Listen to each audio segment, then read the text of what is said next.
I was trying to think of an illustration that would go along with the Bible story that I have today. And because of the subject matter, it dawned on me that if I used illustrations, that some of you might recognize who I was talking about.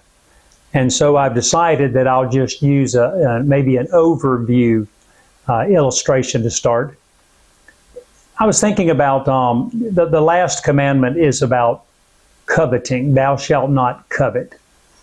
And I was thinking of some of the people that I have known that have coveted other people's jobs and actually did things to actually get those jobs, get one knocked out so they could move into it. And as I look back at that, I see that that generally in the long run didn't work out very well. I've seen people that have coveted other people's spouses and have maneuvered around and ended up getting that other person's spouse. And I believe in all the examples that I can think of, that didn't work out very well either. You see, God has commanded that we not covet. And I believe the main reason for that is God made us who we are, and He wants us to be satisfied with how He has made us and who He has put into our lives. It's okay to wish we had something similar to what someone else has, or maybe we could be almost as successful as they have been. Those are okay things, but to want something really badly that someone else actually has, I want what they have. God has said absolutely no. Well, my name is Richard Coleman, and I'm the pastor at Shepherd Church of the Nazarene in Lexington, South Carolina, and it's great to be able to spend just a few moments with you today. Been looking in 1 Kings, and as we get to the end of 1 Kings, we see that there is an evil king that is over Israel, and his name is Ahab. Ahab has a wife. Most people would know her name better than his name. Her name is Jezebel. Well, there's a vineyard that is close to Ahab's palace, and he really likes that vineyard. A man by the name of Naboth owns that vineyard. Now, that vineyard has been in Naboth's family for generations and generations. It's more than just a piece of land. It's more than just good grapes. I mean, this is special. This is about family. Well, Ahab goes to Naboth and he said, Naboth, he said, your vineyard is close to my palace, and I'd like to have a vegetable garden. And so I'd like to buy your vineyard. And he said, I'll give you another one that's even better than yours. Or if you want, I'll pay you more money than it's worth.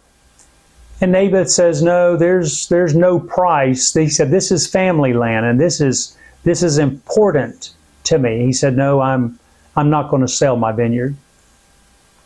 Well, Ahab goes back to the palace, and the scripture tells us that he was sulking.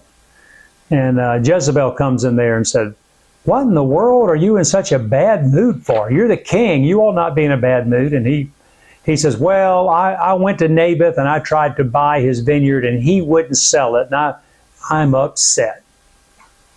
And Jezebel said, well, you got enough power to make this thing right, and if you won't do it, she said, I will. She said, don't you worry about a thing. I'll take care of it. And so she orchestrated a dinner for the neighbors all to come to. And she found a couple of scoundrels, I believe is the word the Bible used. She found a couple of scoundrels and she invited them to come to the dinner also. And she made sure that Naboth was at the head of the table and a scoundrel was on each side of him. Well, during the meal, the scoundrels did just what Jezebel had told them to do. They started saying things like, we saw Naboth do these things that was against biblical standards. And another one said, I heard him blaspheme God. And they just went back and forth and saying all of these untruths. Well, the people got so upset, they took Naboth out and they stoned him to death. Who do you think got that vineyard? That's right. Jezebel made sure that Ahab got the vineyard. Well, that's where the prophet Elijah comes into the picture again. God spoke to Elijah. He said, you go talk to King Ahab and you let him know, I know what's going on. And so he did, and he went and told Ahab, he said, look, he said, God knows what you did, and God is going to see to it that the dogs that licked up the blood from where Naboth was killed, they will lick your blood there in the same place. Well, if we fast forward 3 years, Ahab was killed in battle, and he was in a chariot when he died. And when they went to, they already taken Ahab's body out, but when they went to wash the chariot, they took the chariot to the same place where Naboth had been killed. And as the water was in the chariot and ran out onto the ground with blood in it, the dogs came and licked up the bloody water.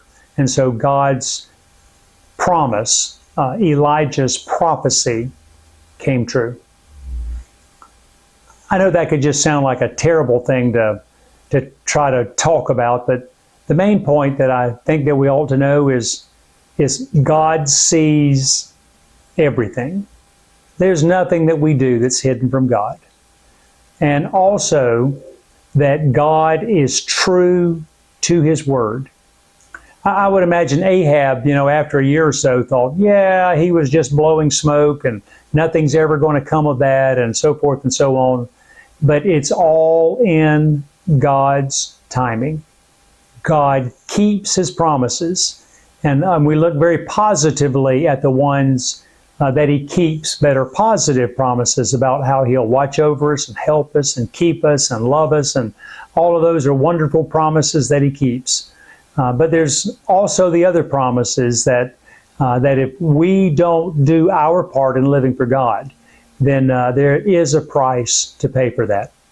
So I want to dwell on the fact that God keeps His promises of love and sincerity, and He wants the very best for us. But I'd like to leave us today just with the understanding that God sees all, and God keeps His promises. So may the Lord bless you and keep you. May His face shine upon you. May you truly be able to walk in God's light throughout this week. Thanks for taking the time and viewing today.